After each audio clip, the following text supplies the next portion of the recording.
Hi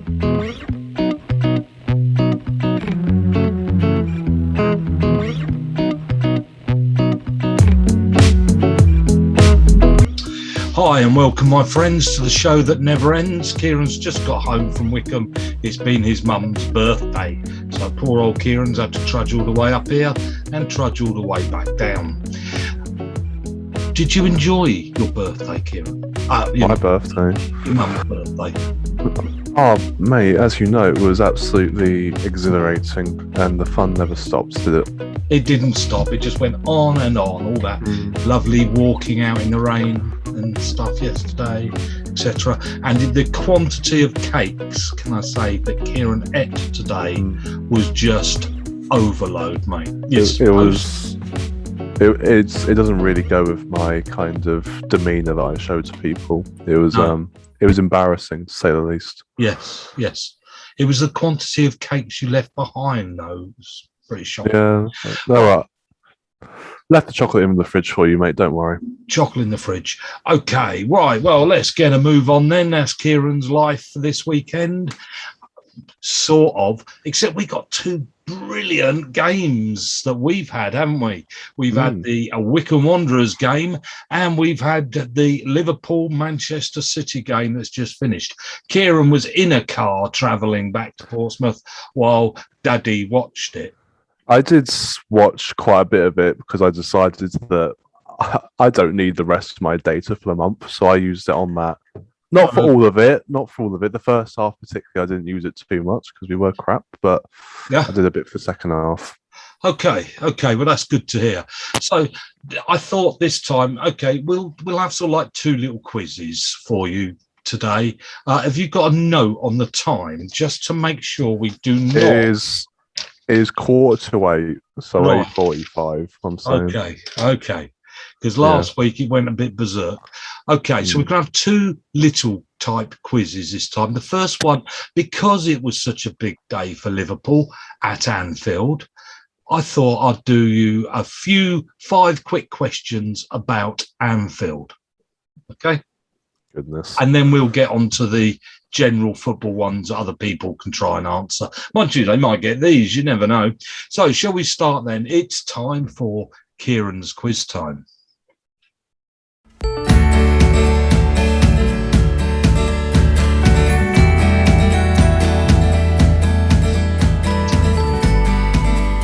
Off we go then. No, are you ready then? Anfield. Who was the ground originally the home of before Liverpool's formation in 1892? Was it A, Everton, B, Stanley Park, or C, Tranmere? It was Everton, mate. It was Everton's ground. That is correct. Who are the managers honoured with gates at the ground named after them? A, Paisley and Souness, B, Shankly and Paisley, C, Shankly and Souness.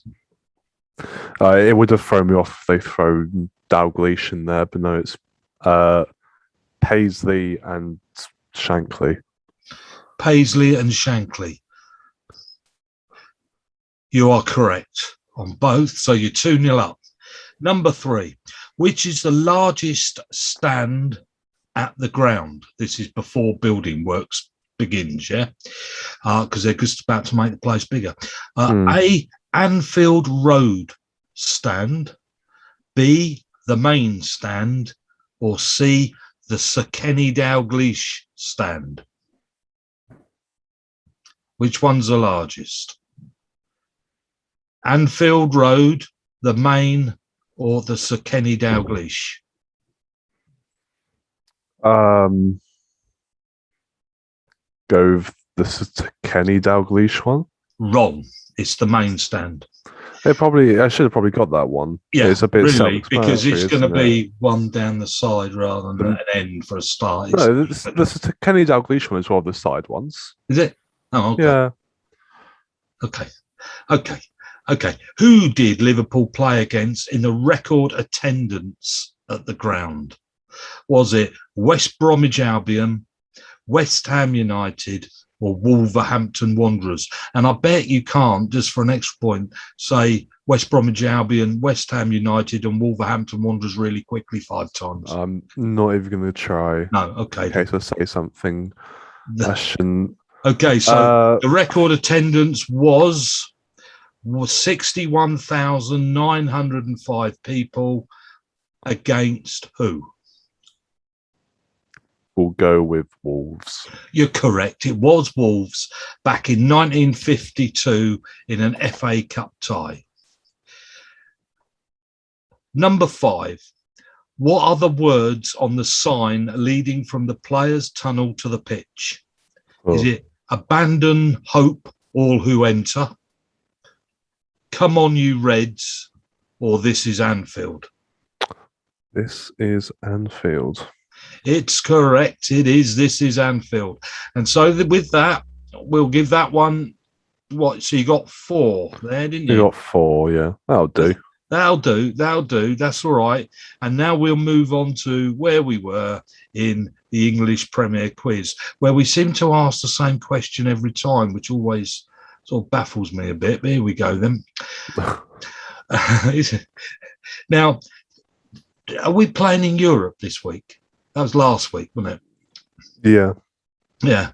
I just wondered, I'm trying to sort of, this is all foreign stuff again. You see, Nice. mind you, if it's about English football teams, it's going to be foreign generally anyway. Who is the Argentinian player that was signed for the most money by a Premier League club? Oh, so you'd assume it's Aguero, wouldn't you? But it's not. Is it someone else? Is it Veron for United? This book isn't that new. They only bought him in the summer. Veron? No, that's Varane. He's French. Oh, Veron right. was Sorry. someone Yeah, from ages ago. Okay. Yeah. No, you're wrong. Is it Angel Di Maria? Oh, Di Maria. Oh, Di Maria. Right. I was thinking Di I've never Maria. heard of him. Di Maria. That's interesting. Yeah. That's one of your better ones. I have to be honest.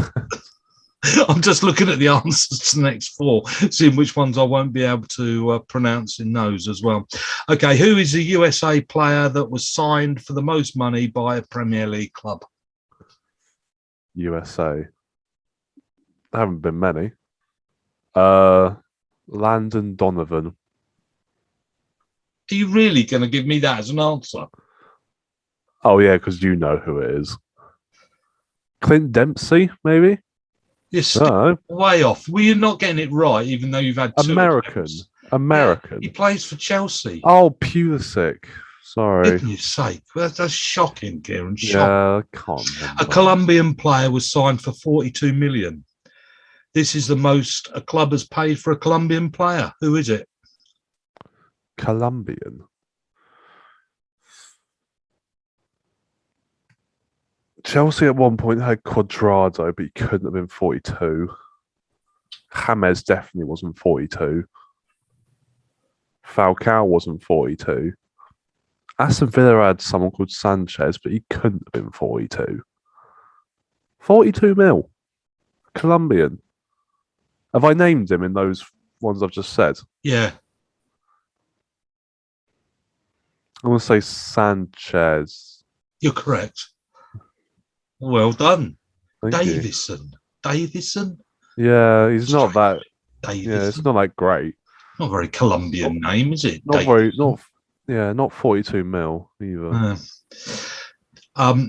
How much was the transfer fee for Sol Campbell's move from Tottenham to Arsenal? Mate, that's when I was born. I don't know. 6.8 mil. He was a free transfer. And last but not least, where did Manchester United sign Eric Cantona from? Leeds. You're correct, Leeds. I don't know how many you got. Don't know how many. Only 2 or 3. Yeah, I don't know. It seems ages ago we started that, didn't it? Yeah. Okay, well that's wasted a good 10 minutes, hasn't it?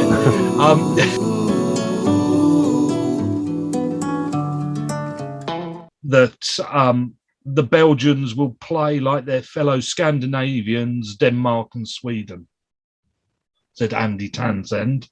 And what I saw in Holland and Germany was that the majority of people are Dutch in Holland and German in Germany, says Peter Taylor.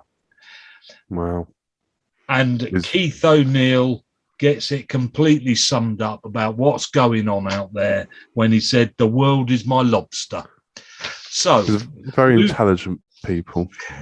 Moving on, the world is my lobster. I like that.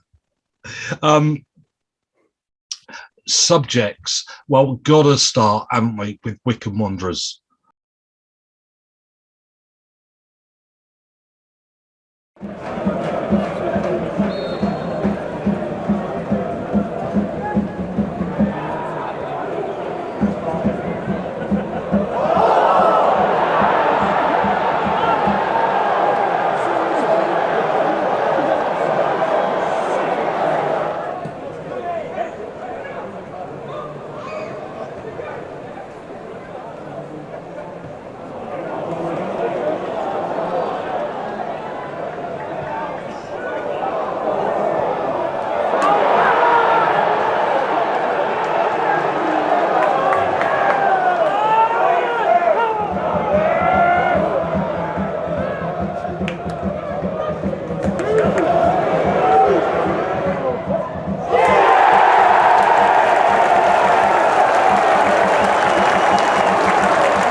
Flip me.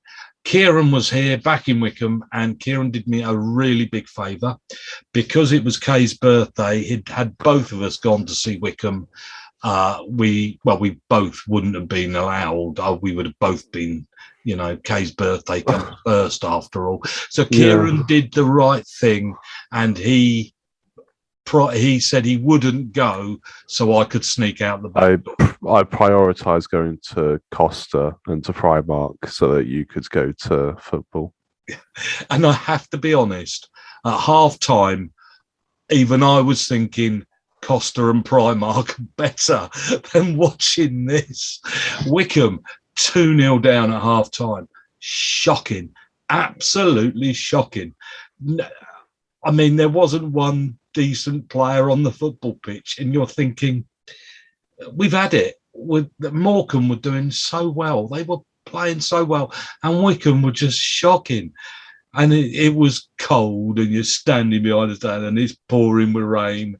And I could have been anywhere but at Wycombe Wanderers. And half time, and I was completely bored off my head as well. Nothing, The second goal didn't surprise me.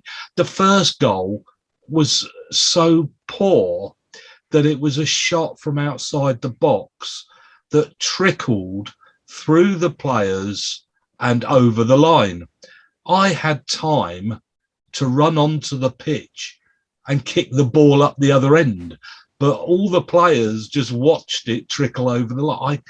It baffled me. It almost like went into slow motion, except it wasn't. That was full speed. And to watch the goal, you'd have to sort of record it and put it on twice the speed so it hurries up and goes over the line. It was dreadful, dreadful. Second half, I don't know what Gareth Ainsworth gave them to eat or drink or smoke, but they come out miles different. A game of two halves, quote. It was game of two halves, absolutely brilliant. Wycombe went for it, and boy did they go for it, and they just come out with belief. I mean, I know I hate using all these sort of football sort of game of two halves, and we had belief, we had hope, and all that. But suddenly one goal and you're back in the game. I mean, 2-0 up isn't enough. I always reckon if a team can score 2 in the first half, you can score 3 in the second. And we did. In fact, we didn't. We scored 4. They scored 3. I saw 6 of the goals were at my end, so that I got good close-ups. Yeah. And I have to say, though, that Thompson, even though he scored the winner, is not for me. He just fouls players all over the place. His tackling in the midfield, he's too slow, so he pulls them down. Gets a yellow card, then can't go. He didn't in this game, I might add, because there was the ref no yellow or red cards other than for their manager, who got a red, I think. It was amazing. But he is just so slow. He uses jump on, pull down, trip up as his last resort. And the trouble is he has to use his last resort too often. Well, to be fair, I do prefer having Gape in there, I think. As much as like Thompson at times in the championship was very good, but yeah, there's some games in which he gets. I don't know what it is. Sometimes it feels like he is the only one in the midfield because we have a lot of people out wide. We have our 5 at the back. So Scowen is in there. Scowen, yeah. Then Thompson just feels like he's trying to do his own thing, and it never normally works out. I mean, like their first goal was from a free kick from his foul, as per normal. The teams score so many goals against Wycombe from his fouls. I'd argue that's probably not the case. Not necessarily his fouls. I think there's a lot of players in our team who give quite a lot of fouls away because that's just kind of team we are. We don't have that greater quality in actually tackling and defending. I'd argue Scowen gives away as many fouls, just at the other end, maybe. But in saying that, yes, like the thing is that first one shouldn't be a dangerous one anyway. Like either a defender should head it away massively, or goalkeeper comes and gets it. Goalkeeper ends up being left in no man's land and just kind of stood there and watched the ball trickle over. So, yeah, he might have just had a bad game. He might be having a bad run in general. I've never been the biggest fan of him, but I don't think he's bad per se. Well, he'll keep his place now. He went and scored the winner in the 92nd minute or so. Yeah, I mean, it was a good finish. The other player I have to say I thought wasn't very good was McCarthy, which maybe he just hasn't had enough game time or something. Didn't seem. He hasn't recently, has he? But none of them were any good in the first half. I mean, the passing was shocking, but in the second, it definitely. I mean, it was just daft. It was daft, and the shame it wasn't a direct goal from the corner for our friend, captain, and that was his 51st goal for Wycombe, I believe, or would have been anyway. Would have been his 51st goal, yeah. Which for a right back, left Left back. isn't bad, is it? Oh well, No. it's where I'm. Yeah, yeah, it isn't bad, is it? No. Really? That's a pretty good return for a reasonably slow fullback. It's So set pieces left, right, and centre, isn't it? it is. Didn't they say that it was his third open play goal on, was it Tuesday night? So 47 of them have been set pieces, 3 of them have been from open play. Oh, really? Probably tells you something. Yeah. And so, yeah, I thought Wycombe did their, we just keep going and keep banging on the door and we'll get there and believe in it until the 95. I mean, I have to say, when it went to 3-2 up and then it went to 3-3, and I was thinking, just blow the whistle.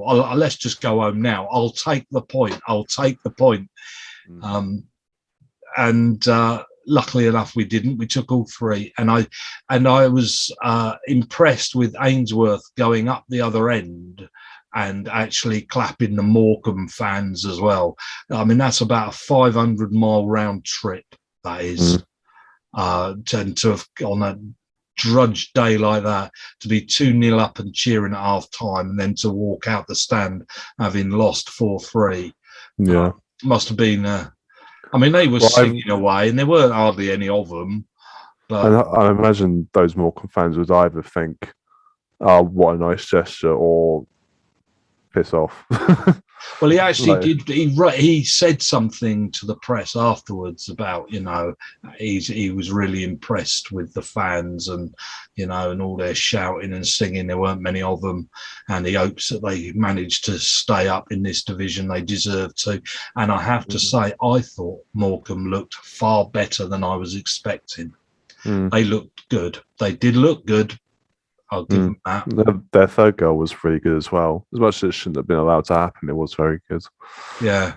I think a few more things about the game was, or maybe about Wycombe in general, but I think it's been a bit of a shame that we haven't played Mehmeti as much. He only came on for that last few minutes, and it was him who kind of caused the situation in which the goal was scored from. And as much as McCleary and Horgan have been very good,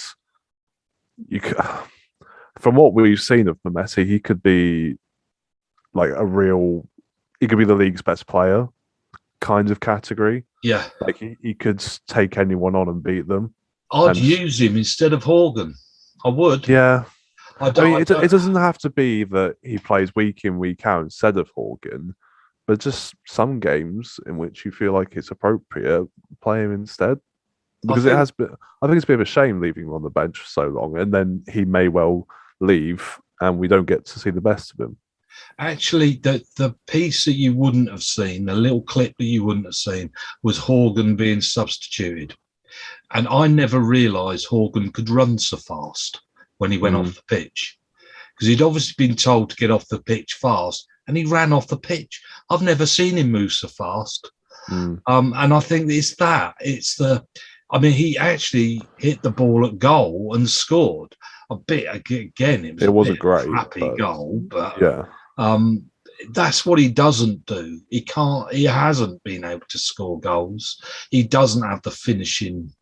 It's always a sort of go on, never quite managing it, and always as it breaks down again. It's not exciting stuff from him. No. McCleary is. McCleary, when he gets the ball, he's one of those players that when he gets it, you think, something's going to happen. Yeah. Something can happen. And even if he loses it, he'll still get a cheer, because it's that. You can see kind of direction he's trying to go in. Whereas with Horgan, it's kind of like you can tell that he's uncertain about what he's going to try and do with it or what he's trying to create. Yeah. Yeah, exactly. He's slow, isn't he? Slow? Maybe not slow, just indecisive. Yeah. And so his either shots or passes are a bit half-hearted. The other thing I was going to say is that I lost £100 on that game because obviously my brother Nathan told me to put on 4-3 in the morning just for £1 bet. And I was like, oh, I'm not going to do that because that just won't come in, will it? And I nearly cried whilst in Costa in Wycombe when I saw that we went 4-3 up. Yeah. So Well, that's the only thing I wanted to say. And had you won the £100, you would have been able to pay for the coffee in that shop, wouldn't you? Yeah. Around. I mean, it was about £100. So yeah. I would have, gone out for a session in the evening. We could have had some more Jaeger bombs at the pub. Absolutely. But yeah. Oh well. Well, that's that. Other things about that. I thought our goalkeeper, if you're going to be weak and not be very good, get it over and done with in a game where we score 4. He wasn't really there. He didn't make saves. Sort of, he just was there to catch it when he catches it and to take it out of the net when they took a shot. For this game, he didn't help Wycombe win. Wasn't his fault that we let 3 goals in, but he didn't make any difference. I could have stood there for what it was worth, I reckon. And the last one has to be our striker up front. So pleased he scored a good goal. Because he works his stocks off up the front, and he has a boring job to do. And I keep thinking he's up there and he's flicking the ball on each time. He's doing what he's been told to do, but nobody's ever there. He flicks it on, but there's nobody ever where he's. You see the ball go out, and you know what's going to happen. You know he will win it in the air, where he's standing, where that ball is going, but no Wycombe player goes 10 yards away because you know he's going to flick it 10 yards, either forward to the right or forward to the left, but none of them have gone into that position. And that baffles me. That is one thing I think is just complete waste of time. They need a second striker who play tight to him. Well, wasn't the point that we'd stopped that style of play, more or less? Yeah, but if you have a look how many headers, maybe I'll take a look at the data and see how many times he flicks them on in one match. It'd be interesting to see, because it's a lot. Okay. Another thing, but not about so much about that game, or something I want to discuss. Here's your subject then. Was last week, Mr. Manchester United penalty taker whopped it over the top of the stands. He put a piece out apologising for missing. Did you read and see that? I knew he apologised, didn't read it. Right. Well, he apologised to his fans. And I thought that was very sad, okay, on 2 points. One is, if he tried, and okay, we had a laugh about it as well, but he does, Fernandez does tons for Manchester United. Why should he have to apologise? I'd feel insulted if he apologised. I think the only reason he apologised was because there was such a media thing made out of it, and that he has Ronaldo in his team. That's the only reason he apologised. If it was just a normal parenting, I don't think he would have done. And maybe the emotion and the pressure of the situation. It's like, it's a penalty that gets you out of losing at home, and he kind of feels it's all on his shoulders that they didn't do that. Well, see, this is where I think that's social media whole thing of it. I do not want players to ask for my forgiveness for not converting goals or making good saves. I want them for themselves to feel sorry, themselves for having missed it. Damn it, I missed it. But not to have to apologise to the fans. And I'll tell you why, because a Wycombe player did it during after last Saturday's game. And that was centre-back, got sent off. Stewart. He apologised to Wycombe fans for getting sent off. I think it's human nature to do that though, as well. Because if you imagine if you're the player, let alone it being to your fans and social media and whatever, if you're the player going back into the dressing room, being the one who got sent off or have missed a penalty, your first inclination is to apologise because you've done something that has had a big effect on the outcome of the match, that influence a lot of other people's either game, the result, the feelings of the fans, that sort of thing. So human nature is to apologise. Whether you should or not, of course you shouldn't have to. It's just a part of the game. You don't apologise if you give away a tackle or give away a foul in the opposition half, and it's near enough the same, kind of influence. But yeah. The other thing about that though was I was even more taken back with his apology after he took his apology away when they took his red card away.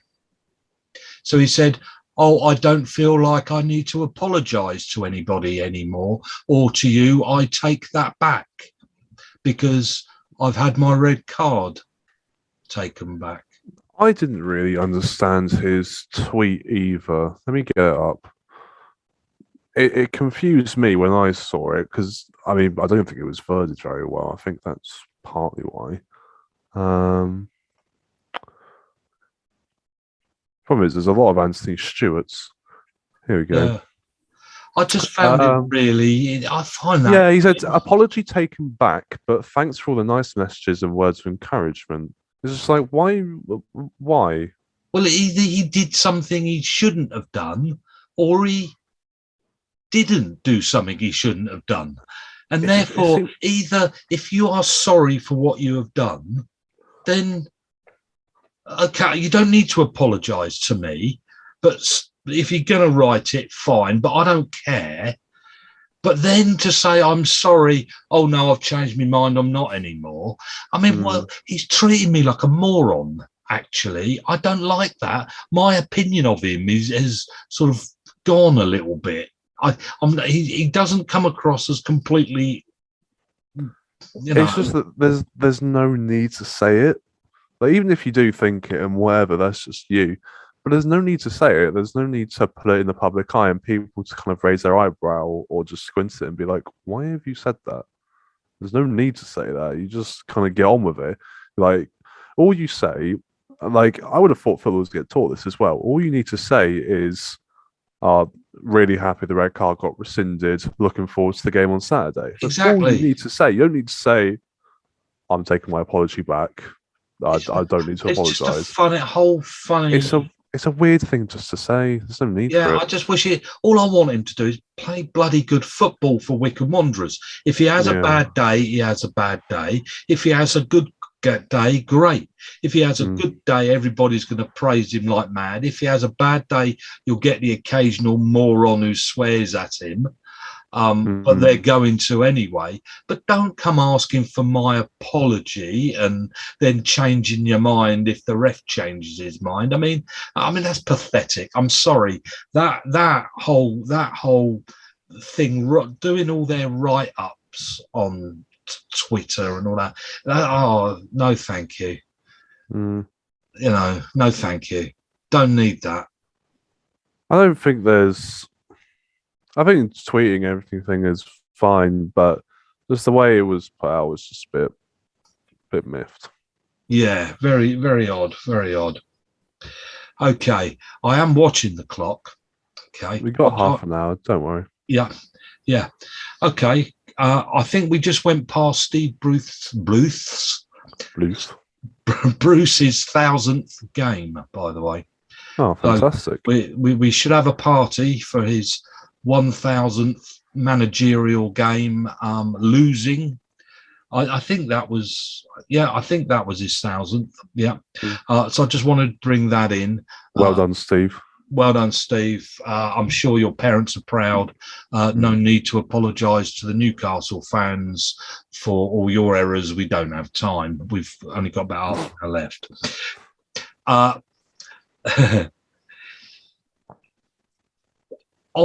Before we get to the Liverpool game, is a sort of a connection between the two, because Liverpool did the same, and we'll discuss that in a minute, but Liverpool came out better in the second half, as did Wycombe. Why do teams come out better in the second half?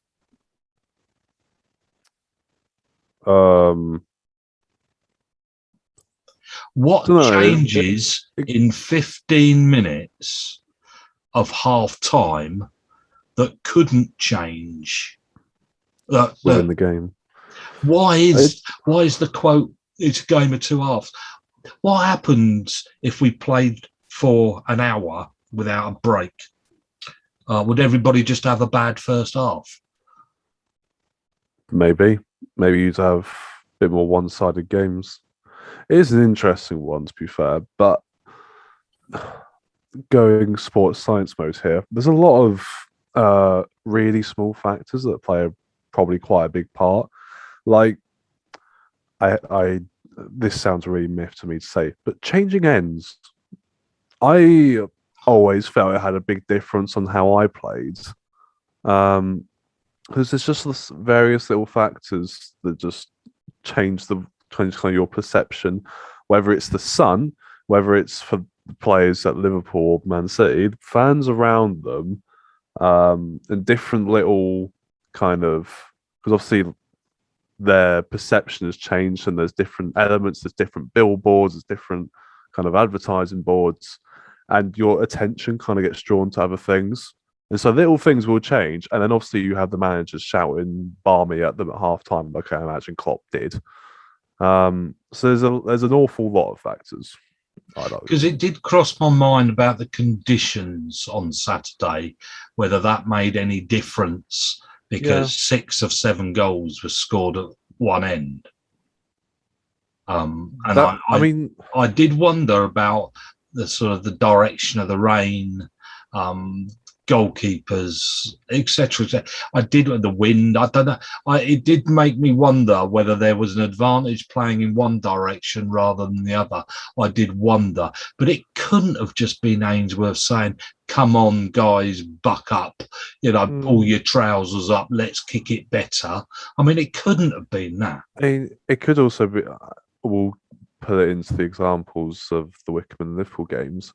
The chances are the Morecambe players at half time, they would have wanted the half continue, but because they've got into half time 2-0 up, they're going to get a bit more comfortable. They're not going to, keep up that probably, fieriness that they had that made sure that they were on top in that first half. Same with Man City. They knew that if they just kept playing the same, then they'd probably be on top of Liverpool. And so they just felt a little bit more comfortable and relaxed, and so weren't as fired up for it. That's what I think, anyway. Right. Okay. And obviously, Liverpool, every club has their end that they like to shoot towards in the second half, and there's definitely reasons for that as well.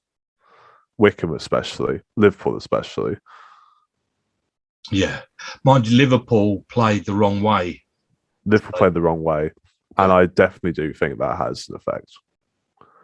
Liverpool, this could be me looking at it very over the top, but because the Man City fans are on that left-hand side, we attacked every time down that other side, where the Liverpool fans were. I don't know if that's a thing, but I kind of think it is. Right. Okay. That could be me just overlooking it massively, but who knows? Okay. Just to drop in there very quickly, managers. we always discuss which managers are come and which ones are going. Well, we've had 2 go. Oh no. Yeah, 2. So we're up to 4 now, if you count the first one going in the beginning of August before a ball had been kicked. But yeah, so the 2 this time is Michael Flynn from Newport. It looks sort of a bit like he chose to leave more than was sacked. He's got 1 year left on his contract, but he'd got in the playoffs, I think, twice. But things just hadn't changed or were going his way, and I think he just felt he'd been there 4.5 years. It was going nowhere, so I think he decided that was that. And I think probably before it went downhill and he got the sack, I think he just sort of handed his notice in, sort of job, and he left on Friday, I think. And of course, the other one is Watford. What's his name? Zisco or something, yeah. Zisco Munoz or something. Watford, yeah. He's been there for ages, actually. I mean, there's been a good 9 months. 9 months, bloody hell. Didn't even have time to learn his name. I mean, for goodness sake, he did take him up. I mean, why did they sack him? How many games has it been? 6, Where are they? 7. Where are they in the league? They're not in the... They're not bottom 3. No, I think they have won a few games, have they not? I thought they'd won a couple, hadn't they?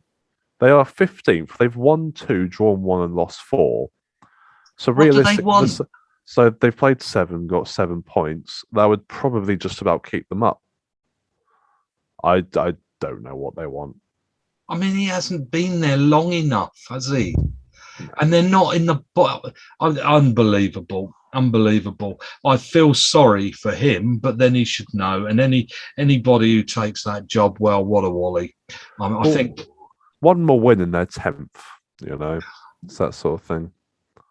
Crazy. Yeah, absolutely crazy. I mean, it's a silly club. Yeah. I mean, they'll go down again, won't they? Because they'll bring somebody else in with another different style of play who does this, and the players have to relearn, etc., etc. I can't imagine the players enjoy that. Maybe they do. I don't know. Well, okay. Here's one for a few questions for you. The growth of the Premier League, Kieran. The idea was to have this brilliant Super League to sort of, get it advertised, push it around. That didn't work. They're exaggerating the European Cup, adding more places, making more games pointless, etc. They're trying to expand. So how do you grow the Premier League? So what have they come up with? They've come up with chatting about games abroad. Oh, yeah. Now, they've already have these little competitions pre-season abroad. But you have to remember, your first thought is, now, if you take the Liverpool-Everton game and you say, sorry, we're not having it in Liverpool, we're going to take it to Texas. Okay, so off we trundle to Texas to watch Liverpool play Everton. Is that good or bad? Bad. For?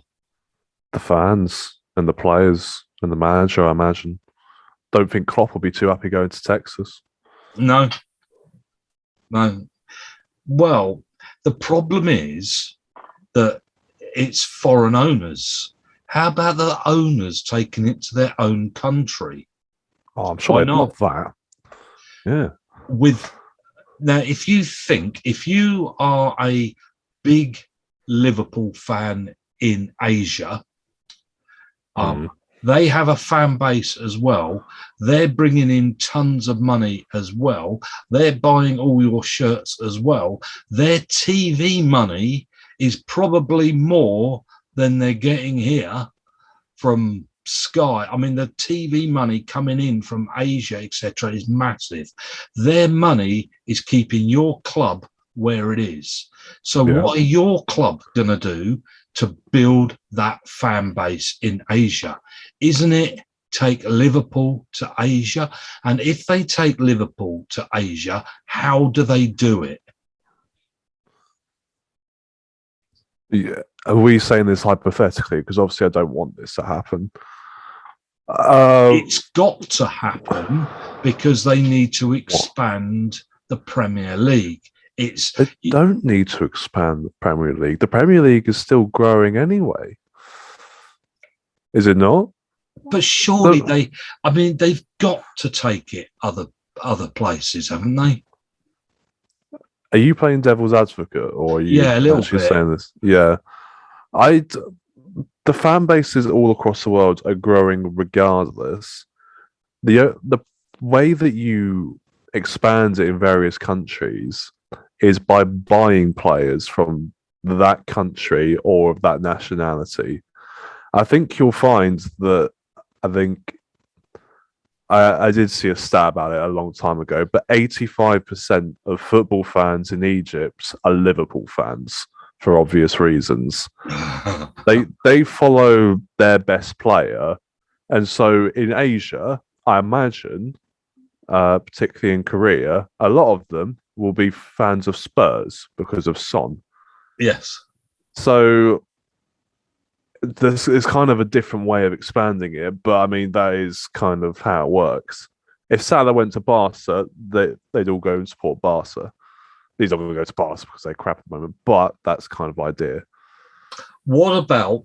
I mean, there's no reason to sort of shut the books on this, but what about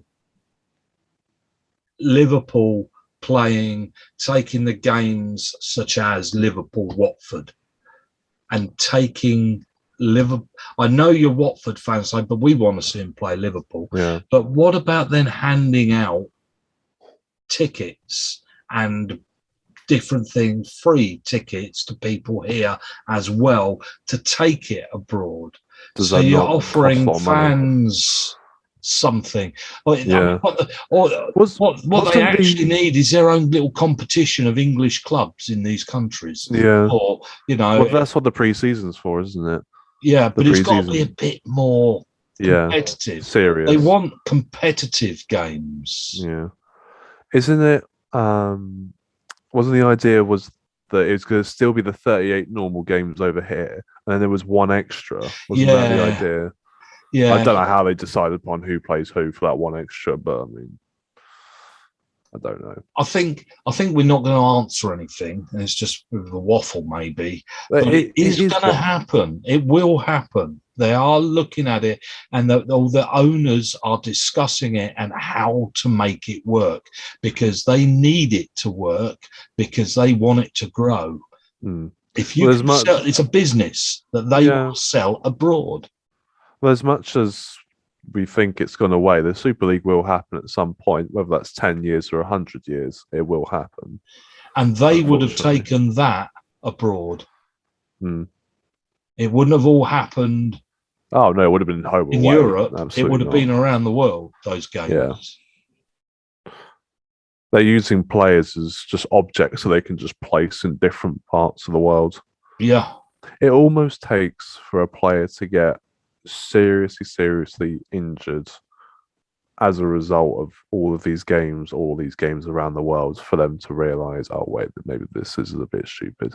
But it can't just be a player who is good but it doesn't really matter to everyone. It needs to be like Messi, who needs to get seriously injured, and that's really sad to say, but it's just true. There has to be a stopping point, don't there? I mean, they've sort of making this a third European Cup. They're exaggerating. They're building the European Cup to make more teams in it. The Championship, this group, that group, adding more teams, adding more this, more games here, and they're actually ruining it by doing so.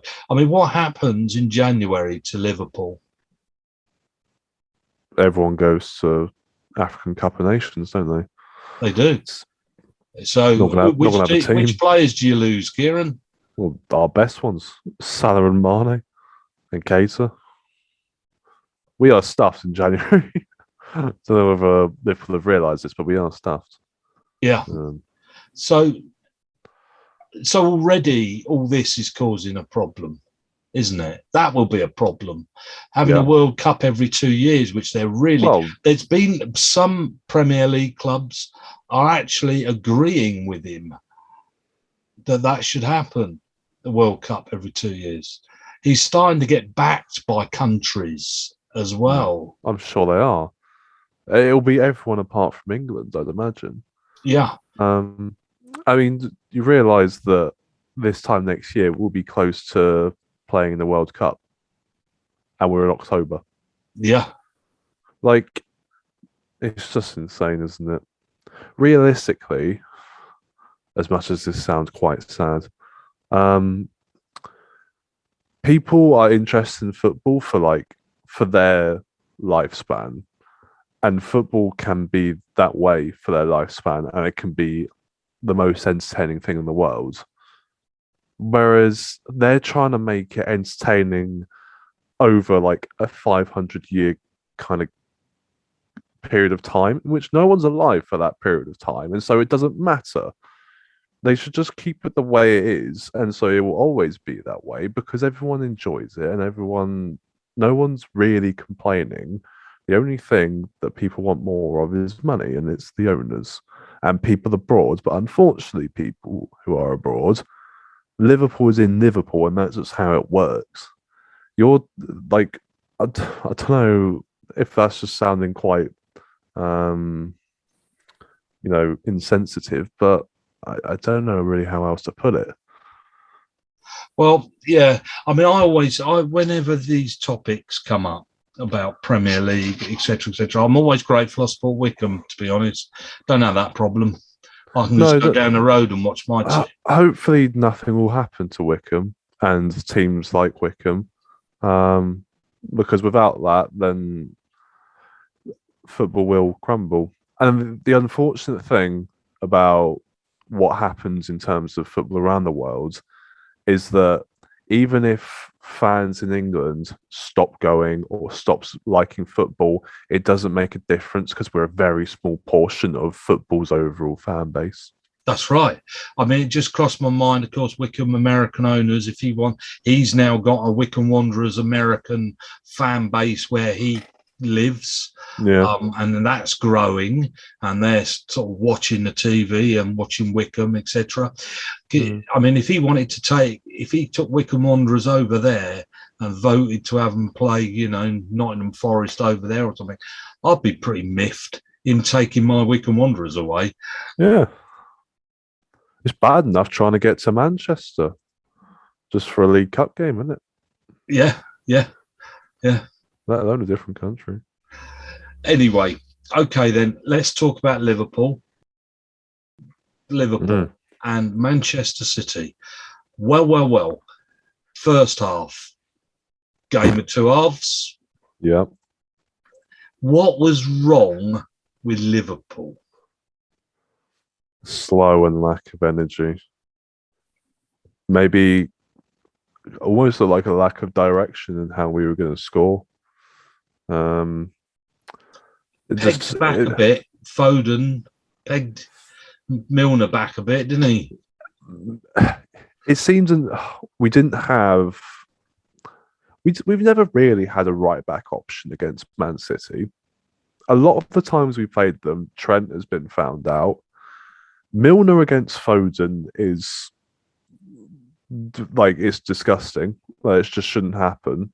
Milner's, even if it was Gomez at right back, it wouldn't have been good. We don't have a system to play against Man City's left winger. Is that was why? Was it a is penalty? That why Mr. England though sort of he looks at Trent and wonders about him being good enough, because Liverpool don't have a good enough right back to cope with Manchester City, do they? I mean, okay, Trent wasn't playing, but they don't, and he couldn't. If Trent had been playing, it wouldn't have been any better. No. Maybe that is what Southgate goes and thinks, but supposedly England have a lot more possession than the opposition, whoever we play, and we did throughout the whole of the Euros tournament. So maybe that is why he doesn't pick Trent. Would Trent have done better than Milner today? I think he would have done. What about Salah in front of him, though? Is he not very helpful? It's not supposed to be Salah that helps him out the most. It's supposed to be the person on the right of the midfield, and that's Henderson, which is interesting because you would have thought that Henderson would be one of the better ones at doing kind of that tracking and running back. That it was that meant that Foden had so many one-on-ones with Milner, not just in the first half, but second half as well. I'm not sure Fabinho was very good today. He seemed a bit lost. He didn't win many tackles, which he normally does. Didn't win many interceptions. He was unlucky at the end not to score. Like, it's not his fault. He can't react much quicker than he did, unless he does it first time. In which, if he did, then fair play to him. But yeah, he wasn't very good today. And playing Milner, I don't think was the right choice. I think Gomez would have been a bit more suited. I think Milner did awfully well, considering. Lucky not to get sent off. Yeah, he did keep him out for the whole of that first half, and I don't think he got any help. I don't think anybody. He helped didn't get him. much. No. I didn't. Did you think it was a penalty? No. No, I thought it was a free kick on the edge. I thought it would have been soft anyway. I think. Yeah, but I do think it was a sending off. Yes. Later, the second tackle, where he just stuck his leg out and over he went. I think he got away with. I think Man City should have targeted him more. Really, you could have got him sent off. You could have got him sent off very early. Yeah, like very early. Yeah, because he's going to stick a leg in, and Foden and Grealish would have had him on strings. Well, Foden made a bit of a mistake. Was it Foden or? Yeah, when he didn't go down in the box. He kind of went down, didn't he? He stumbled, thought about it, and then did. And it's because he thought about it. It wasn't very convincing. No, if he'd literally just lost and gone, he might have managed something. But yeah. Okay, so what happened then in the second half? What changed? Just gave it a bit more oomph, I think. You can't really pinpoint it anywhere. I think we had a few shots early on. I think Jota had a few opportunities, and that, I think, just kind of gave them a bit of a lift that they are still in this game and could easily go on to win it. And then, of course, Salah goes and does what Salah does best. No, that was his second. No, I mean, he got past their left back with ease to set up Mane. Which I'm really happy for Mane to score, actually, because he can go quite a few games without a goal. And good score goal against Man City with a good finish, like, that'll give him a bit of a boost, I hope. Their goal, Jesus gets for a little bit easy, but the finish from Foden is absurd. Yeah, like how he's put that in the corner from there is a madness. But then Salah's goal is equally as absurd. Footed. Yeah, as well. What's from that? a tight angle. Only his 8th right foot goal, is it? Something like that. Yeah, he is definitely the best player in the league right now. And considering all the things I've said about him in the past, it's quite a big deal. And that was Mane's 99th. Yeah, he's nearing it as well, isn't he? It's a shame that we got paid back again. It's 2 results in a row, isn't it now, where we've been paid back twice by Brentford first and then Man City. I think, to be honest, when I watched the first half, I thought a draw and they'll take it every day of the week. Yeah. Because it seems to me Liverpool are better at beating the other teams than City are. Yeah, it seems that way at the moment. I mean, who have we played so far? We've played Chelsea at home, we've played Man City at home, and got 2 draws out of it. Not horrendous. You would have liked to have got a win, but they are going to be the 2 main threats. It's definitely not going to be Man United. No, you see, I think I think City will beat your Liverpools, your Chelseas, Uniteds. I think it's your Brentfords that they won't beat, and I think it's your Leeds they won't beat. And whereas I think this time, I think Liverpool are stronger against those teams than City would be. I think City have got other places to trip up. Well, Man City had their random loss to Spurs on the opening day of the season, didn't they? And that's something that shouldn't really happen, especially to Spurs at this moment in And who time. did they lose to last? That was a funny one, wasn't it? They drew to Southampton 0-0 at home. Which is really bad. The 0-0 at home Southampton is not good, especially for a team like Man City who normally twats those sort of teams. But we'll take a 2-2 against City. I think a draw against Chelsea or City, and you have to take it. Yeah. A bit slightly annoying that they were both at home, and were both very winnable. But there you go. Just want to mention before we discuss one other game of your choice, but just before we do, I want to ask: is De Bruyne not very with it? Doesn't seem to be, does he? I don't know if he's got a slightly different role for Man City now. He is slightly deeper, I think, than he was before. But he's not. He hasn't been at his shining best. Right? I don't think. Definitely not this season. I don't think he was last season particularly either. Even though they won the league, I always think of him as a game changer, and he was never going to change anything. No, I mean, yeah, obviously he scored his goal, but it was deflected and then it wasn't like he created it, kind of thing.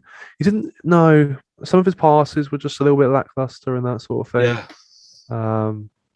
I don't know how he kind of feels. I don't know whether he's just in the run of bad form. It probably doesn't help, I'd imagine, having just creative players in front of him, like even further in front of him. So obviously he's like part of the centre mid trio. But then he's got Foden, who's supposed to be creative, Grealish, who's supposed to be creative, Jesus obviously not so much.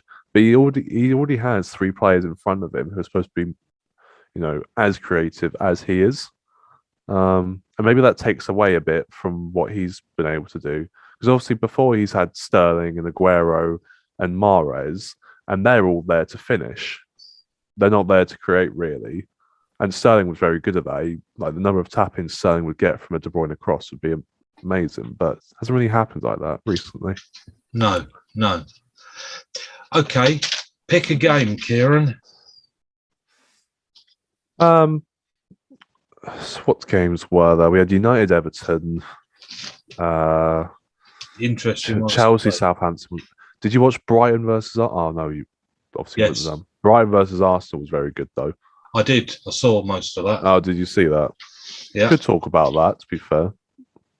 Off we go. 0-0. I'm picking the 0-0, but Brighton look absurdly good at the moment, don't they?